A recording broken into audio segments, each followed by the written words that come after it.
इधर क्या हो रहा है? നീ തല്ലുണ്ടാക്കി ഉണ്ടാക്കിയോന്ന് ഉണ്ടാക്കി. ആവശ്യമില്ലാതെ വഴക്കുണ്ടാക്കരുതെന്ന് നിന്നോട് ഞാൻ പറഞ്ഞിട്ടില്ലേ?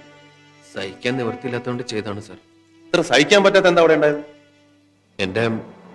എന്റെ കത്ത് പൊട്ടിച്ച് വായിച്ചു പോട്ടെ, പക്ഷെ സാറിനെ പറ്റി എനിക്ക് സഹിച്ചില്ല. ഞാൻ ഇടിച്ചു. എന്നെ പറ്റി എന്ന് പറയാം. സാറിനെ അവൻ അവൻ കടുവാന്ന് വിളിച്ചു. പിന്നെ ഞാൻ ഒന്നും ആലോചിച്ചില്ല, ഇടിച്ച് ശരിപ്പെടുത്തി കളഞ്ഞു. അതിന് ഇടിക്കേണ്ട കാര്യമൊന്നുമില്ലായിരുന്നു. അല്ല സാർ, ഞാൻ ആദ്യം പറഞ്ഞു കടുവാന്ന് വിളിക്കരുന്ന്. കടുവാന്ന് വിളിച്ചാൽ കടുവയാവുമെന്ന് അവർ ചോദിച്ചു. കടുവാന്ന് വിളിച്ചാൽ കടുവയാവില്ലേ, പിന്നെ കടുവ എന്തിനു വിളിക്കണം എന്ന് പറഞ്ഞു. അപ്പൊ അവർ പറഞ്ഞു കടുവയുടെ സ്വഭാവം കാണിച്ച കടുവാന്ന് വിളിക്കുന്നു പറഞ്ഞു. അപ്പൊ ഞാൻ പറഞ്ഞു സാർ കടുവയല്ല എന്ന് പറഞ്ഞു. അപ്പൊ അവർ പറഞ്ഞു സാർ കടുവയാണ് എന്ന് പറഞ്ഞു. ഇനി കടുവന്ന് വിളിച്ചാൽ എന്നെ ഇടിക്കുന്നു പറഞ്ഞു. അപ്പൊ അവർ പിന്നെ കടുവയാണ് എന്ന് പറഞ്ഞു. അപ്പൊ ഞാൻ പറഞ്ഞു കാട്ടിലാണ് കടുവ. അപ്പൊ പറഞ്ഞു നാട്ടിലെ കടുവയാണ് ഈ കടുവ കടുവന്ന് വിളിച്ചാൽ ഞാൻ തെറ്റ് ചെയ്ത സ്ഥിതിക്ക് ശിക്ഷിക്കാതിരിക്കാൻ പറ്റില്ല. പലതവണ നിന്നെ ഞാൻ വെറുതെ വിട്ടതാ. ഇത്തവണ അത് പറ്റില്ല.